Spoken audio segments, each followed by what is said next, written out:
This is an original 12 bolt positive traction rear end out of a 67 Camaro 350 SS convertible car. And I am going to be going completely through this thing. I'm going to give you a detailed how-to on building one of these rear ends. And by the way, in this day and age, trying to find a first generation Camaro 12 bolt, a leaf spring 12 bolt, is next to impossible. And if you can, they are expensive.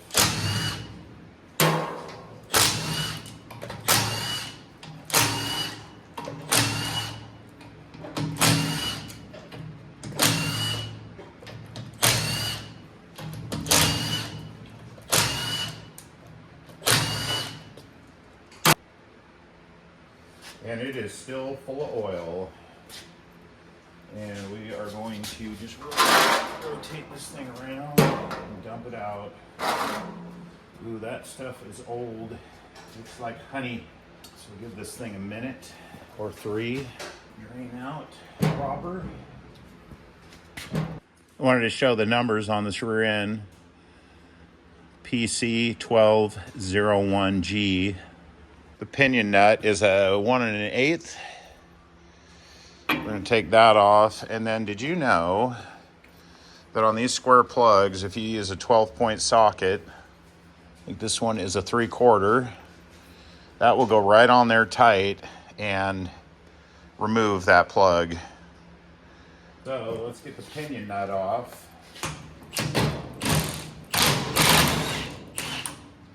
That was not as tight as I thought it would be. This is going to be a little tougher, but not terrible. The washer under the pinion nut. This rear end's getting sent out to be powder coated. It's going to be stripped to the bare housing, so even this little vent right here, that's got to come out. So to get the backing plates off, it's just these 4 bolts. The head can't spin. Oh no, on this one it can. It's just a 9/16. So just take these 4 bolts out and the backing plates will be off. So definitely a positive traction rear end. You got the springs here. That's what puts tension on the clutches, which are behind the large spider gear. We're going to pull the axles now, and so what we need to do is rotate this around, and we got to get this cross pin out right here, and the cross pin is retained. This bolt has a long pin that goes all the way into the side of this cross pin. The cross pin is a 1/2 inch, and I'm just going to give it a couple smacks with a hammer. It's not that tight, but just because I didn't want to have to try to hold on and keep this mess from rotating when I was trying to turn this. So this pin comes out of here, and got to barely rotate that so it clears, and then out it comes. That's what it looks like. And then this bigger pin right here, it's a little bit stuck, but it will come out. I'm going to get it started from this side. There it goes. It's actually falling out now.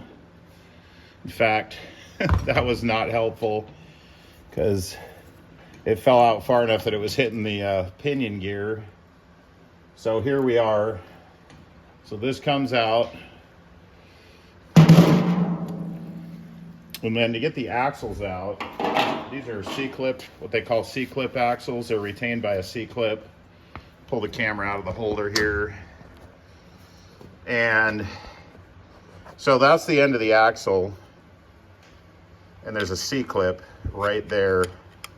What you do is you reach out to the end here and you push the axle. See how that went in a little bit? The axle goes in. Now you can really see the C-clip. So the C-clip is right there, and that's the end of the axle. But anyway, we got to get the axle pried in far enough. So see, I just pried it in with the screwdriver. And that C-clip, which is right there, we got to rotate that around. I need both hands. And then I'll just use a magnet and pull the C-clip off. I'll show it after it's out. Got the trusty magnet. And I'm gonna see if I can fish this C-clip out of here. Hopefully. Come on. Oh, it's coming. I'm gonna get it. It's a coming. There it is. So there's the C-clip. It's like a little horseshoe, kind of. And now, pull this out of the holder. This axle is going to slide out. It's a little bit stuck.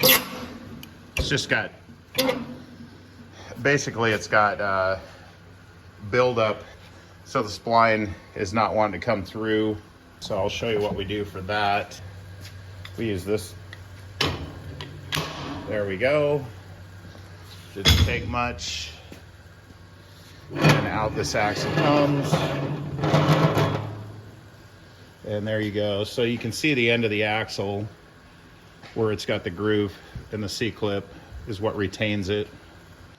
All right, so the same thing on the other side. We just need to pry the axle in a little bit. Get this C-clip to rotate around. If you had a non-pause attraction rear end, they're easier to get out. This assembly here is not in a non-posy rear end. And it does actually make it's a little harder to get these C-clips out on this style of rear end because you just don't have the room in the housing that you normally have. All right, both axles are out, and the next thing we're gonna do is we're gonna take out the carrier. And this whole assembly is the carrier, and it's held in by these, they literally look like main bearing caps. And I'm pretty sure this rear end's been apart before. I just noticed, because these, I am 90% sure they are on backwards. They should be swapped like that. See this curved edge? That should be facing the housing, not inside. So yeah, somebody probably took this apart before, and I don't think that's right. I will double check that, but I'm pretty sure those are on backwards. And you don't, this is just like an engine. These caps are put on, and then they're, you know, they're honed, and the openings are machined just like a main bearing would be in an engine. So you want to make sure you mark these and keep them exactly where they went, and you don't flip them end to end. You want them in exactly the way they came out. Okay, let's get the caps off. Okay. From some of my other videos, people were saying it didn't matter if there was an extension. Trust me, it matters. You got way more power with less extensions or none. So I'm going to keep these in order for now, even though I think they're on backwards. And the other thing is, once you get this apart, there's going to be shims. Sometimes they shim it under the bearing. They press on the bearing, and there's a shim before they press it on. But on these, they shim it on the outside of the bearing, which makes it a lot easier. And what that does is it shifts the ring gear side to side to give you the right gear contact with the pinion gear, with that gear down there. Right, you got to slide this big gear that way to make it, or that way if it's too tight. But this needs to be about, I don't know, 8 to 12 thousandths of lash. So when you rotate this back and forth a little bit, you want about 8 to 10 thousandths of if this is locked stationary. So now that the caps are off, this whole mess right here, the pumpkin they sometimes refer to it as, or we do, this whole mess will just come out of there. I always keep the bearings and the shims, just keep everything in order. Just keep track of where everything came from. It makes it way easier when you go to assemble. If you're starting from scratch, it just takes longer. If you're starting from at least kind of a baseline, it's a lot easier. Trust me. You'll thank me for that advice later if it's your first time. All right, we're gonna pull this out. We're gonna try not to lose our shims. So I got the shims on this side. I kept the bearing races on the carrier itself.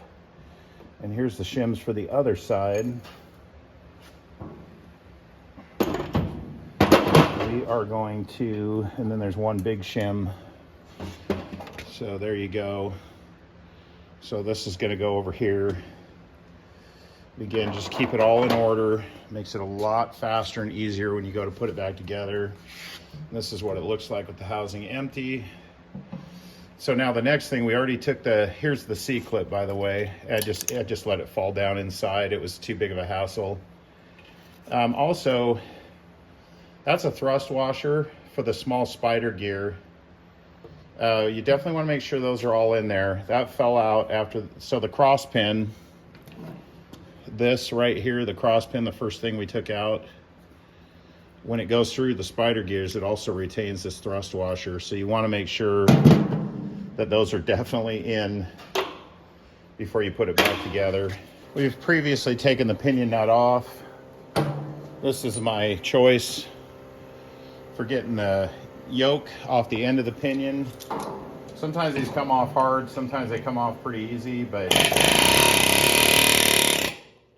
you usually gotta give them a little manipulation to get them out of there. That one wasn't too bad. It depends on how much sealant. It is theoretically possible for gear oil to leak up this spline. So I at least usually seal the washer and the nut so that we don't have an oil leak, because I hate oil leaks. We're going to use the same tool and we're going to knock the pinion gear out because it is a press fit into these bearings. I'm going to put my hand underneath.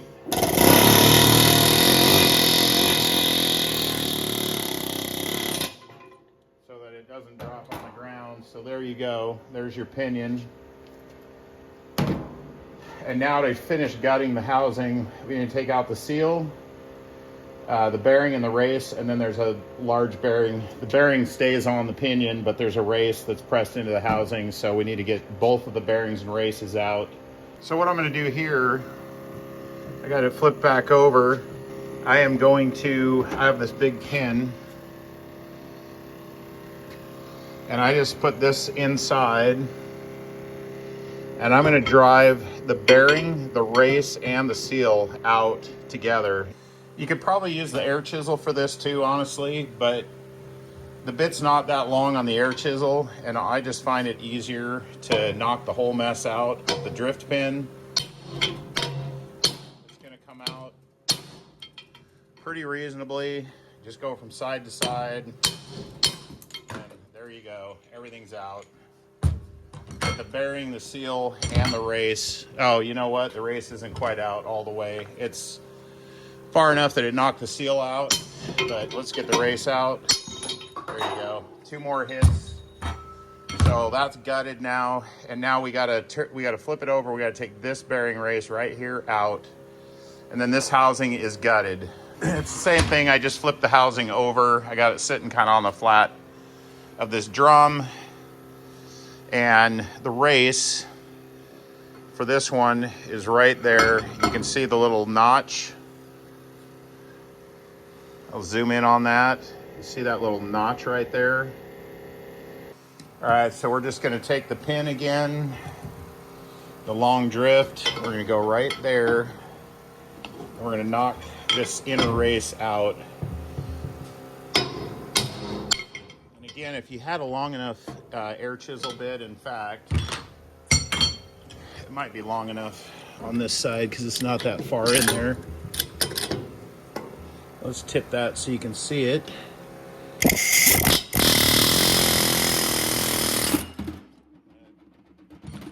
That makes it pretty easy to get it out. So, let me lift this. So there you go. There's the race, the big race. That's the big pinion. And it is all apart now. another reason why I think this has been apart before is because, well, I want to show how so there's the pinion. It's got a press bearing. There's a shim under that bearing right there. And that's what sets your pinion depth. That's what sets how deep the pinion is into the ring gear. So then this is the race that we just knocked out of the housing. And the reason I think this has been apart before is because this shim is not normally in here. So this is the crush sleeve. When you tighten the pinion nut down against the bearing, this sleeve is what puts the tension on your nut. And you want to tighten it until it just gets rid of all the play between the two bearings. Well, if it's been apart before, the crush sleeve is already crushed. And so if you add this little shim, right, now your crush sleeve is that much thicker and you can crush it a little bit more to set your bearing preload. So the race for this upper bearing would already be in the housing right here. And then this bearing, after the pinion comes through from the back side, and this part of the pinion is sticking out of the hole, this would drop on, this would go on, and then this nut would go on, and it would tighten down against the bearing, which is pushing against this crush sleeve, and then you would crush the sleeve a little bit more until the pinion has no play between the bearings. And you put a little tiny bit of preload on that, so it's a little bit more than just no play.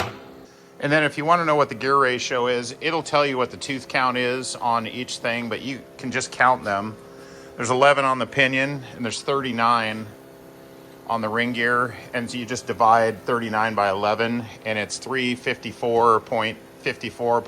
These would be a 355 set of gears, which is honestly a pretty decent all-around gear ratio for a street car. All right, the next thing we got to do is get the axle bearings and seals out. The bearing is pressed into the housing. There are various methods for doing this. My method of choice is this big long bar right here, which is long enough to reach through all the way from one side to the other. Now that we got the housing gutted, just shove this through.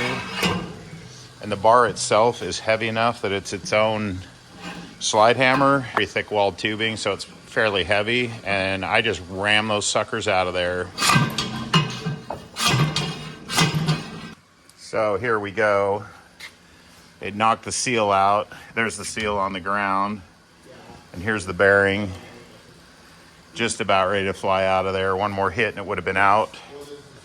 But that's the easiest, is to use this long bar, go all, especially if you got a gutted housing.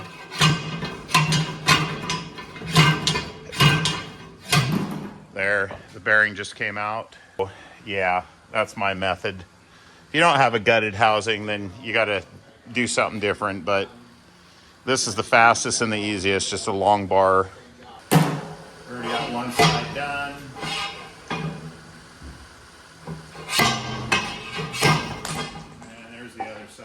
Bearing and seal, two hard hits with the bar.